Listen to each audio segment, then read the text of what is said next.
Quand la première édition a été publiée en 1994, l'idée était de donner des clés de compréhension d'un secteur dont ni les professionnels ni les usagers ne savaient trop expliquer les tenants et aboutissants. En particulier, ce qui est souvent évoqué, c'est le nombre de sigles et la complexité des lois. En réalité, peu de temps après, on a assisté à une accélération du processus législatif avec une transformation très profonde des politiques sociales. Et des points d'orgue va être la loi du 2 janvier 2002, qui a fait l'objet d'un livre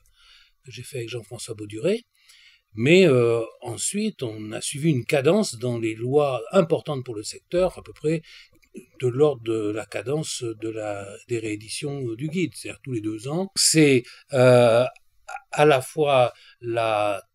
refonte complète du code de l'action sociale et des familles, et puis j'ai évoqué la loi du 2 janvier 2002 concernant l'ensemble du secteur, mais ensuite on a la loi du 11 février 2005 à propos du handicap, les lois de 2007, notamment qui touchent la protection de l'enfance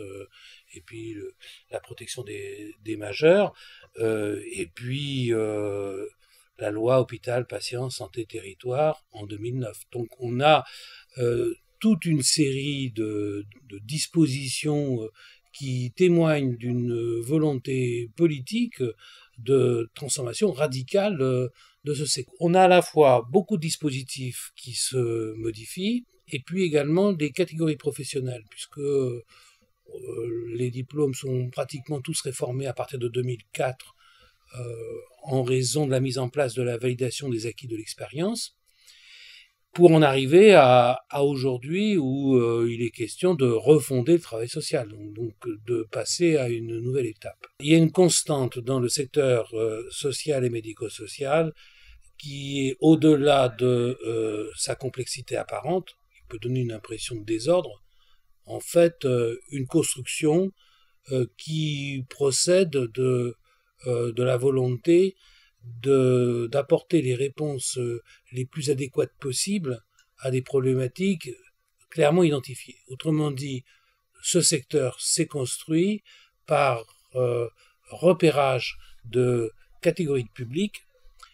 pour lesquelles les politiques et les institutions cherchaient à apporter des réponses spécifiques, de plus en plus fines, de plus en plus spécialisées. Cette situation explique que au moment de l'adoption du plan pluriannuel contre la pauvreté, donc début 2013, il y a eu cette idée de refonder le travail social en essayant de trouver des principes beaucoup plus significatifs et qui fassent échapper à cette impression de désordre. Aujourd'hui, la thématique du secteur, c'est la thématique de la coordination, sachant que les personnes en difficulté ne se réduisent pas à leurs symptômes ni à leurs difficultés ponctuelles. Donc, le secteur en question est traversé par une double logique, une logique de spécialisation des réponses et en même temps une logique d'affirmation de l'appartenance en droit de tout individu, quelle que soit la nature de ses difficultés, au droit commun, à la société en général. Et donc, on peut dire une tension entre une approche plutôt universaliste au nom des droits de l'homme et du citoyen, généraliste, fondée sur l'interdisciplinarité, la transversalité, ces principes-là, et d'autre part, cette tentative d'apporter des réponses très professionnalisées et très spécialisées. Donc ce point-là est une constante qui traverse les différentes éditions du guide. Simplement, le guide est réactualisé d'une part en raison d'ajustements progressifs, donc par le développement de la réglementation, une production réglementaire très importante dans ce secteur, et en même temps par des ruptures qu'on a connues au début des années 2000 sur fond de crise de légitimité du travail social, et que l'on est en train de connaître aujourd'hui avec la mise en place des États généraux du travail social.